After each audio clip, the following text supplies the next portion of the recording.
Hey everyone, KDJ here. AAA Girls Tournament, it really gets started. I apologize, I didn't post a video pre-tournament predictions for Class AAA Girls because there was only 2 games in the first round. Now we're on to the quarterfinals, which are Friday. So we'll kind of combine these two into my picks for the quarterfinals and my picks for the entire tournament. Let's take a look quickly at the bracket.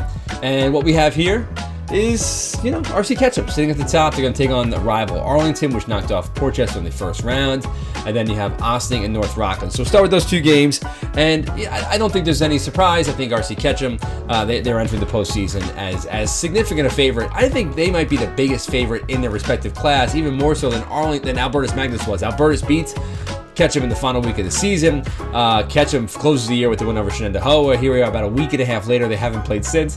But when you look at it, I think Albertus Magnus is going to get tougher challenges in Class AA between Ursuline and Harrison than Ketchum's going to get. I think they're going to go just go out and knock off this Arlington team they beat twice in the regular season.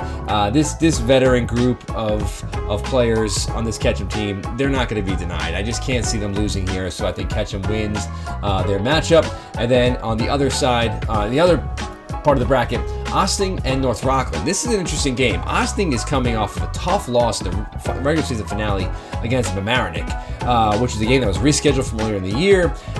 They just didn't play well, really never kind of got things going. They lose that game. They drop out of the 3 seed, so they end up on the same side as RC Ketchum.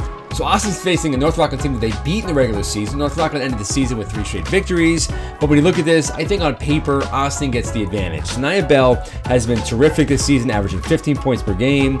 Austin is a team that is blessed with good underclassmen players, and obviously Tasia Carver is a big part of that as well. She comes into this game averaging 7.7 points per game and over 4 assists. And Claire Schneckner is another one, a sophomore. 2 sophomore guards they have is making this Ossining team a dangerous team entering the postseason. They'll win. I think that Ossining takes on and beats North Rockland at home. Other side of the bracket, we have our matchups here. John Jay's Fishkill taking on New Rochelle. New Rochelle lost a tough game, losing to Mount Vernon the way they did in the regular season finale. They still cling to the 6th seed. John Jay is going to go on and knock off New Rochelle. I just can't see this team, John Jay, getting a nice little bump. The final day of the season, going from really should have been the 4 or 5 seed, going to number 3 was a huge thing for them. So I think John Jay Fishkill will take advantage and move on. And then on the other side, you have Mamaroneck winning over Mount Vernon in the first round and facing a White Plains team that, defending section champions, team that knows how to win. And White Plains, at 15-5, they've definitely had their ups and downs. They don't have that marquee win in Section 1 this season, losing to RC Ketchum. But I think that White Plains is a team that, Benji Carter just gets them going when he needs to. Mamaroneck, though, is dangerous. White Plains has won 10 games in a row, and they've played a tough schedule. They have definitely challenged themselves to get to this point.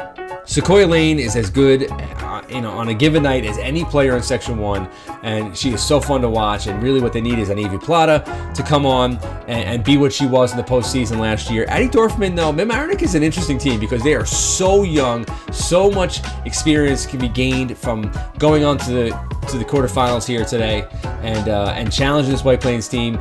Emmy Resendez, another one, only an 8th grader, just terrific player. So I like Mamaroneck to kind of give White Plains a challenge, but I don't think White Plains is going to be beaten in this matchup. And then we go back to the bracket here and we look at it. I think White Plains and John Jay's Fishkill. I think it'll be a good game. I don't see John Jay's Fishkill beating White Plains, though, on the big floor of the county center. White Plains, it's just the way that they press and the things they do offensively, the way they get in the upper floor with Lane.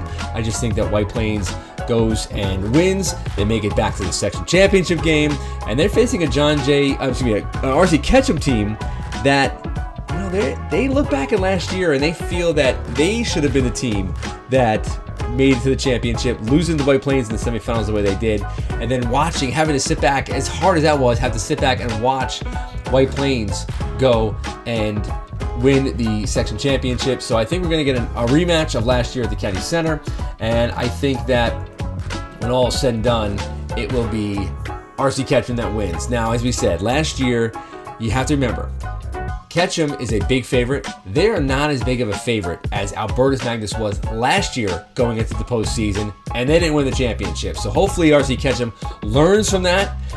They are the best team. They should win their second section championship in 3 seasons. You got to go out and win the games first. Can't wait for next week at the County Center. We'll see you all there.